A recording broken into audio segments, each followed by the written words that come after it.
Dios me les bendiga, hermanos, en esta noche o mañana. Vamos a estar estudiando nuestra lección de esta semana y es la lección número 8. El título de nuestra lección es El Mesías viene. Subtítulo: Dios envió a su Hijo, Jesucristo, para salvarnos del pecado. Vamos a hacer una oración para que el Señor sea el que nos dirija. Mi Dios Todopoderoso, delante de tu presencia estoy pidiéndote y suplicándote que tú me uses, que tú me des las palabras que quieras que hable, que tú me ayudes, Señor, y uses mi mente, mi corazón, mi boca. Y aquí estoy, Señor, para que tú me uses. En el nombre de Cristo te lo pido. Toca los corazones, que puedan ser tocados por tu palabra y que podamos ser hacedores a tu palabra. En el nombre precioso de Jesús. Amén. En esta lección, el personaje más importante que vamos a estar hablando es Jesús. Jesucristo es nuestro gran Salvador. Dice, Dios envió a su Hijo. Y nosotros sabemos que Juan 3:16 dice que Dios amó tanto al mundo que ha dado a su único Hijo unigénito para que todo aquel que en Él crea no se pierda, mas tenga la vida eterna. Y ese es el Jesús que estamos hablando. Entonces Él vino para salvarnos del pecado. Nosotros estábamos perdidos, sin Dios y sin esperanza. No teníamos nada de parte en el plan de Dios. Pero gracias a Jesucristo, que Él vino a este mundo a salvarnos, pero Él pagó un precio caro que tenemos que apreciar ese gran sacrificio, ese gran regalo que Dios nos ha dado. Él fue crucificado en aquella cruz de madera. Él no tenía por qué hacerlo porque Él no era el culpable, pero Él lo hizo por amor a usted y a mí. Él nos ama tanto que Él dio su vida temporal porque Él resucitó. Entonces Él fue hasta ese sufrimiento. Muchos dicen, pues es el Dios. Sí, Él es Dios, pero si nosotros leemos allá en Mateo 26:36, dice que allí en el jardín del Getsemaní, Él le pidió a sus discípulos que le ayudaran a orar. Los llevó a orar porque Él sentía una agonía. Él sabía que ya la hora del sacrificio, de pagar ese precio caro que llevó allí en la cruz, ya estaba próximo. Entonces Él sentía ese dolor, esa agonía, y llama a sus discípulos, le dice, ayúdenme a orar. Estoy triste hasta la muerte. Y dice la Biblia allá en Mateo 26:36 en adelante, que se fueron al jardín de Getsemaní y lloraron allí. Sus discípulos estaban cansados y no oraron bastante, pero Él sí oró allí horas. Entonces miramos que Él estaba en necesidad, tenía esa agonía, ese dolor, estaba triste hasta la muerte, dice. ¿Por qué? Porque iba a pagar un precio, y ese precio iba a ser crucificado. Le iban a encajar unos clavos, y como Él era Dios, Él es Dios, Él sabía qué era lo que iba a pasar. Él sabe lo presente, lo pasado, y lo que va a venir. Es un Dios todopoderoso. Miramos entonces, vamos a leer el resumen de la lección. Dice, el nacimiento y la niñez de Jesús son la historia del propósito de Cristo de salvar a su pueblo y su comprensión temprana de la voluntad del Padre. También en la historia del compromiso de José y María de criar a Cristo, teniendo su llamado siempre en primer plano. Para nuestro estudio, tal vez sea más fácil separar el propósito final de la vida de Cristo de salvar al mundo, de su declaración de misión en Lucas 4 y Isaías 61. Su misión a los quebrantados es distinta y está claramente empoderada por el Espíritu Santo.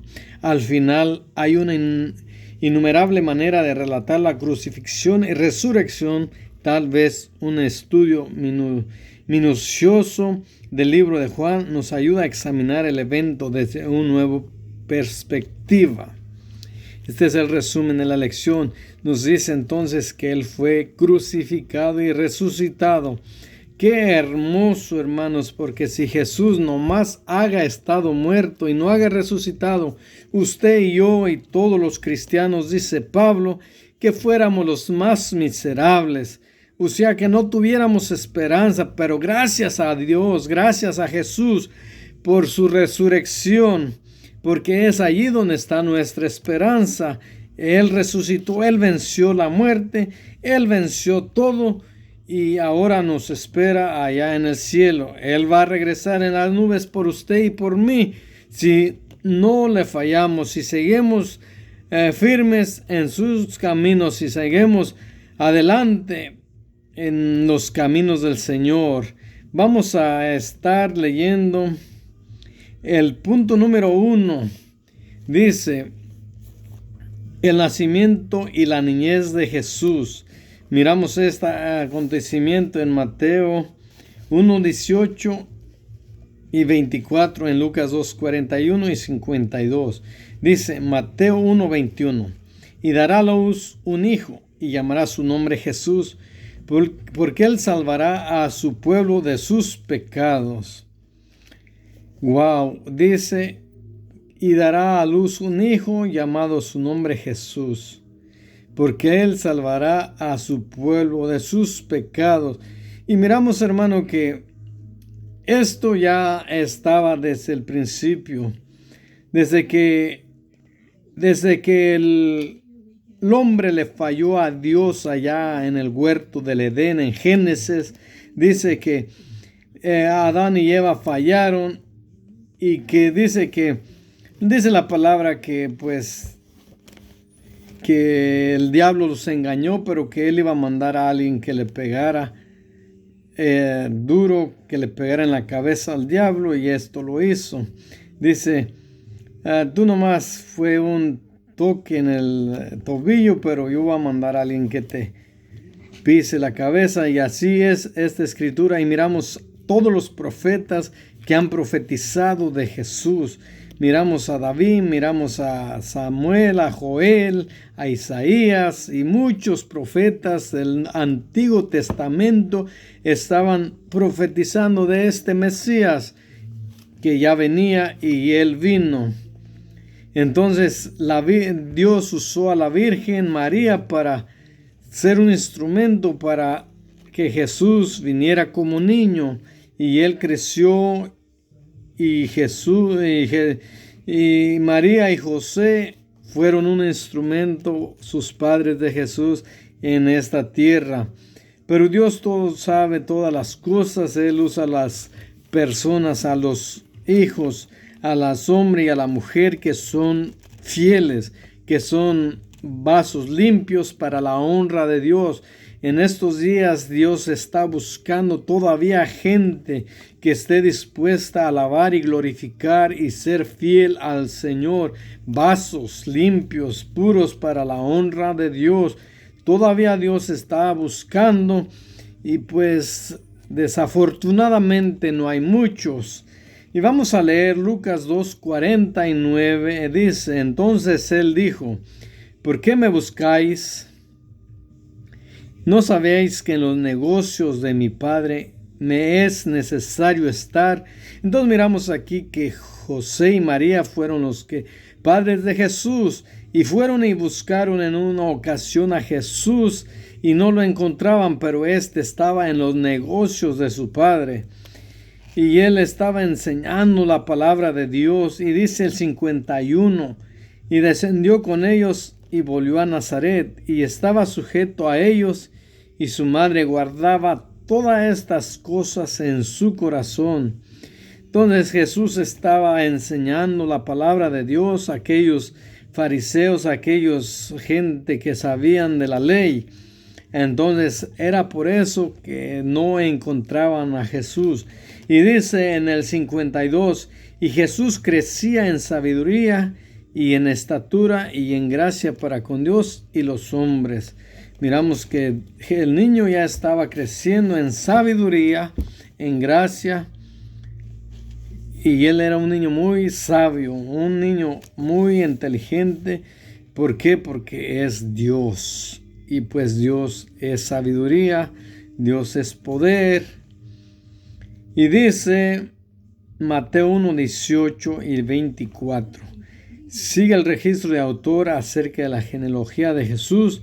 La genealogía enfatiza que Jesús es el Cristo, el Mesías, que es el hijo de David y el hijo de Abraham.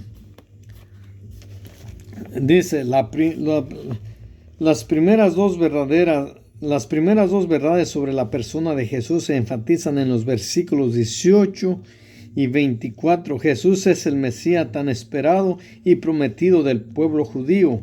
El pueblo judío visualizaba un Mesías que fuera un conquistador, uno que derrocaría a sus opresores romanos, establecería el reino físico y literal de Israel. Sin embargo, la misión de Jesús es el primer advenimiento. No fue establecer el reino físico del Señor en la tierra, sino salvar a su pueblo de sus pecados. El que Jesús sea hijo de David significa que su nacimiento es cumplimiento de las promesas de Dios a David en el pacto davídico. En 2 de Samuel 17 también miramos esto. Lucas 2, 41 y 52 es el único evangelio de la historia que sigue. A continuación, José y María se encontraban en Jerusalén para la Pascua al final de la fiesta. Iniciaron su regreso a Galilea. Después de un día de camino se dieron cuenta de que Jesús no estaba con ellos. José y María regresaron a Jerusalén y buscaron a Jesús durante 3 días. Finalmente lo encontraron en el templo, escuchando a los líderes religiosos y haciéndoles preguntas. María y José lo llamaron a un lado y le explicaron la agonía que sufren los padres cuando no pueden encontrar a un hijo. Jesús les respondió diciendo que él simplemente estaba haciendo la voluntad de su Padre. Aquí existe por lo menos 3 aplicaciones. Primero, histórica y casi universalmente hablando, la Iglesia acepta esto como la voluntad del Padre Celestial, no la voluntad de José. Segundo, y relacionado con lo primero, Jesús estaba mostrando que su lealtad principal estaba con Dios el Padre. Y tercero, a la edad de 12 años, Jesús comprendió el alcance más amplio de su misión. Vamos a ir ahora con el punto número 2. Dice, el ministerio terrenal de Jesús. Y lo podemos encontrar en Lucas 3, 21, 22, 4 y 14, 21. Lucas 4, 31 y 37. Lucas 5, 17 y 26. Pero vamos a leer el segundo punto que dice el ministerio terrenal de Jesús. Dice Lucas 4, 18. El Espíritu del Señor está sobre mí, por cuanto me ha ungido para dar buenas nuevas a los pobres. Me ha enviado a sanar a los quebrantados de corazón, a pregonar libertad a los cautivos y vista a los ciegos, a poner en libertad a los oprimidos, a aprender el año agradable del Señor. Miramos aquí que Jesús ya está dando sus sermones. Miramos aquí que Jesús ya está predicando la palabra de Dios. Y miramos aquí que Él les está diciendo a los escribas y a los fariseos que Él vino a dar nuevas buenas a los pobres. O sea que vino a darles la palabra a los pobres. Me ha enviado a sanar a los quebrantados de corazón. Él puede dar consuelo a aquellos que estamos tristes en nuestros corazones, a aquellos que tenemos una agonía o algo que estamos sufriendo. Dios nos ha dado el consuelo. Dios es poderoso. Aún Él si usted está muy triste, si usted tiene una necesidad, para Él no hay nada imposible, porque Él le puede dar esa consolación. Él le puede ayudar. Él es nuestro Dios, nuestro Salvador, nuestro Consolador. Él es todo en nuestra vida si nosotros le buscamos. En Él podemos encontrar el consuelo, la paz, el gozo. En los momentos más difíciles Él aumenta nuestra fe. Él nos ayuda. Y Él dice que a eso vino, a dar libertad a aquellos que están cautivos del pecado. Hay mucha gente todavía que está cautivo, que son esclavos del pecado. Están atados con cadenas, pero Dios, Cristo, vino a romper esas cadenas si la gente le permite. Él está con los brazos abiertos esperando que la gente vaya a Él, y Él los ayuda. Él rompe esas cadenas. Dice, y vista a los ciegos, a poner en libertad a los oprimidos. Miramos a Jesús en los evangelios que Él hizo sanidades a los ciegos. Él hizo sanidades a los paralíticos. Él hizo caminar a aquellos que no podían caminar. Él abrió los ojos a aquellos que no podían ver. Él hizo grandes milagros. Y dice, y comenzó a decirles, hoy se cumple en esta escritura delante de vosotros. Entonces miramos que Él les está enseñando a este grupo religioso que se está cumpliendo la escritura en este momento. Y miramos entonces Lucas 5:23 que dice, ¿qué es más fácil decir, tus pecados te son perdonados, o decir, levántate y anda? Miramos que esta escritura, Jesús dice esto, porque en el corazón de aquellos fariseos y escribas se murmuraban, decían por dentro de ellos, ¿y quién es este para perdonar pecados? Nomás Dios puede perdonar pecados. Él no tiene poder para eso. Estos escribas y fariseos se decían adentro de sí, y estaban cuestionando si como Jesús es Dios. Él inmediatamente sabía el pensamiento de ellos, y es por eso que Él dice estas palabras, que es más fácil decir, tus pecados te son perdonados, o decir, levántate y anda. Es una pregunta muy buena, porque ellos pensaban, entonces, si Jesús podía sanar un paralítico, era la prueba, era el hecho que Él era Dios, que Él tenía poder también para salvar.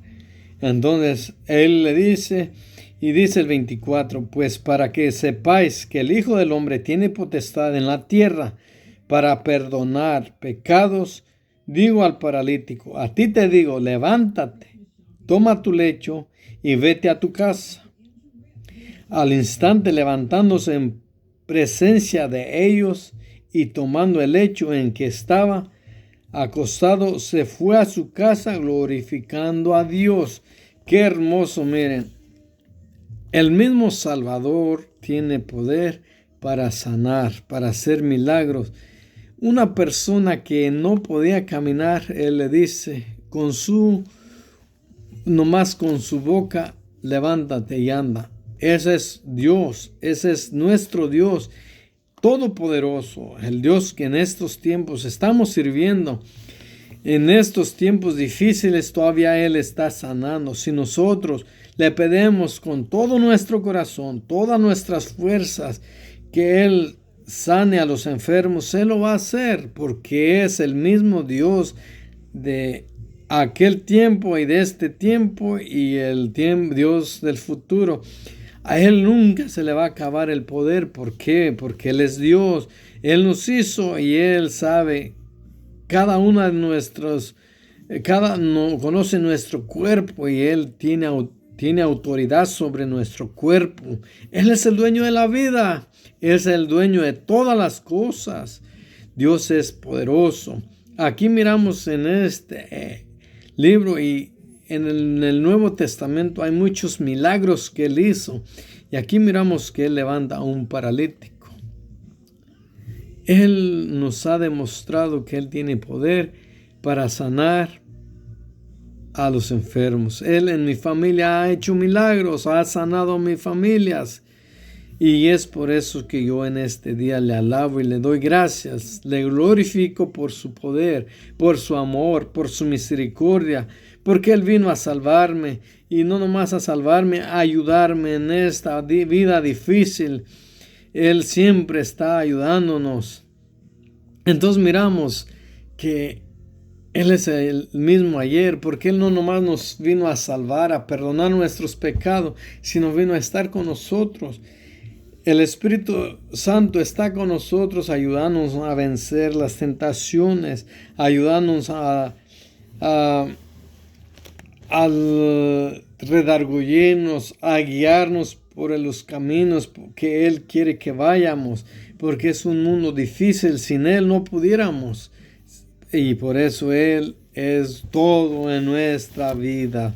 Vamos a pasar al punto número 3.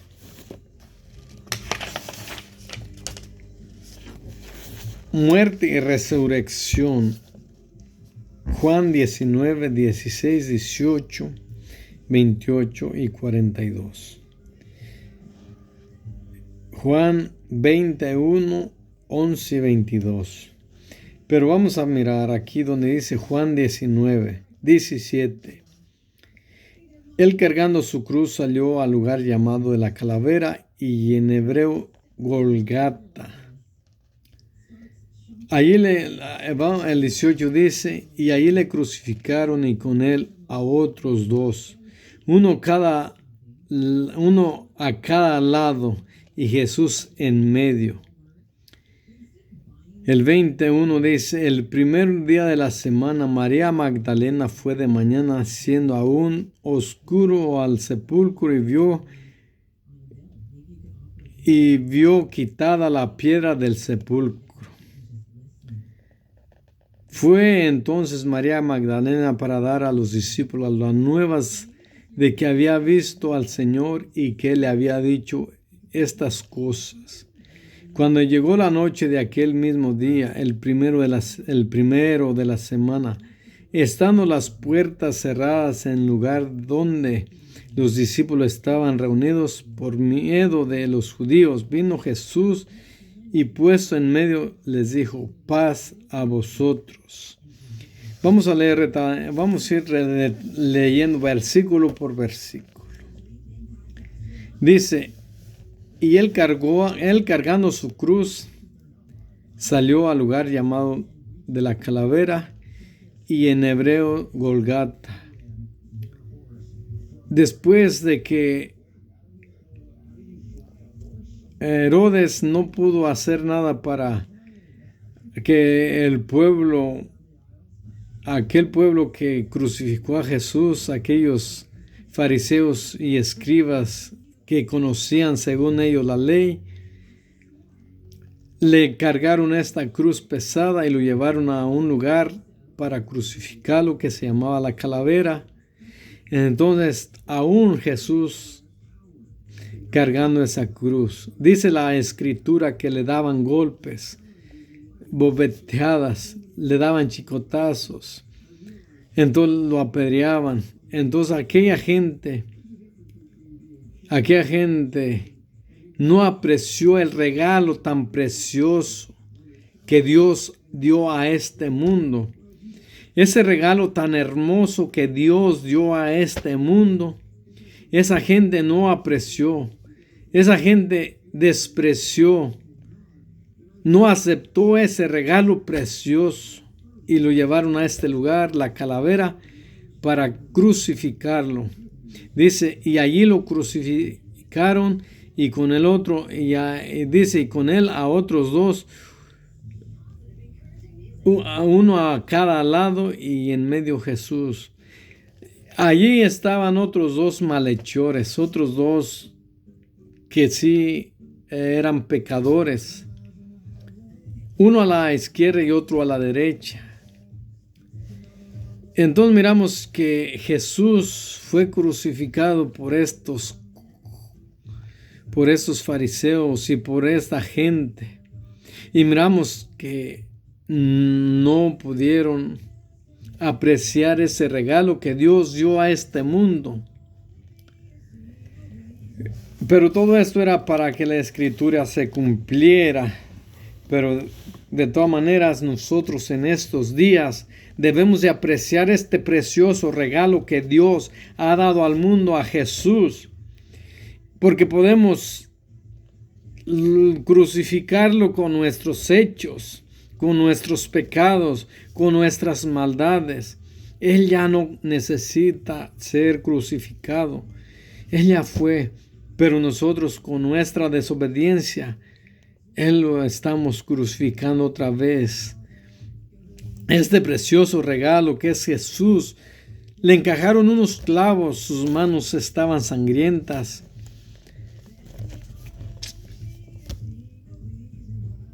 Sus manos estaban,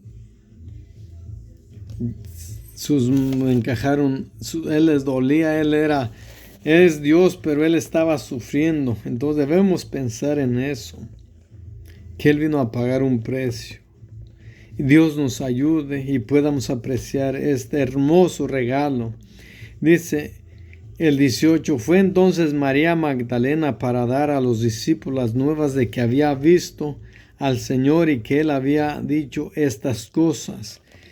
Lo más importante que miramos aquí es que Él murió y resucitó. Y aquí miramos que María Magdalena fue la primera que lo miró. Miró que la tumba estaba vacía. ¿Por qué? Porque Dios venció todo. Jesús venció la muerte. Que Él pudo salir de esa tumba y los discípulos pudieron verlo después. Y cuando llegó la noche de aquel mismo día, el primer día de la semana, estando las puertas cerradas en el lugar donde los discípulos estaban reunidos por miedo de los judíos, vino Jesús y puesto en medio les dijo, paz a vosotros. Miramos aquí que estaban reunidos escondiéndose en un lugar los discípulos porque le tenían miedo al pueblo, a los fariseos, a los escribas, a los que conocían la ley. Ellos tenían miedo que, como ellos eran seguidores de Jesús, también a ellos los crucificaran. Y pues ellos estaban como huyendo, como corriendo. Y es lógico porque tenemos nuestras debilidades, somos carne y estamos en la carne, y si no pedimos de Dios, si no le buscamos a Dios, si no pedimos de su Santo Espíritu, vamos a fallar. Miramos aquí que ellos estaban escondidos. Entonces, y María Magdalena llega y les da las nuevas. Y después miramos algo hermoso, que llega Jesús. Estaban las puertas atrancadas, pero Jesús se les aparece en medio. ¿Por qué? Porque Él tiene poder. Él es Dios, Él es poderoso. Y se les aparece en medio y les dice, paz a vosotros. Y Él está después, si usted lee la Escritura, lea los evangelios y usted va a encontrar todo esto. Y Él entonces platica un rato con ellos y les dice que sigan adelante, que esperen la llenada del Espíritu Santo, la cual les va a dar fuerza para que sigan trabajando para su reino. Y miramos, hermano, que aquí este grupo de gente que le servía a Dios, que eran los discípulos de Jesús, estaban huyendo. Y miramos que cuando ellos empiezan a orar, allá en Hechos 2, cuando ellos empiezan a orar como Jesús les había prometido que les iba a mandar al Consolador, empiezan a orar y miramos que después viene el Consolador, el Espíritu Santo, y miramos muy diferente a estos hombres que estaban corriendo, que estaban huyendo. Miramos unos hombres llenos de poder que enfrentaron todas las circunstancias, enfrentaron todos los problemas y fueron de gran bendición a las gentes. y le dieron honra y gloria a nuestro Dios, y fueron trabajadores, que son estos apóstoles, y también fueron crucificados unos, golpeados otros y martirizados. Esto es cuando el Espíritu Santo nos llena. Dios me les bendiga, mis hermanos.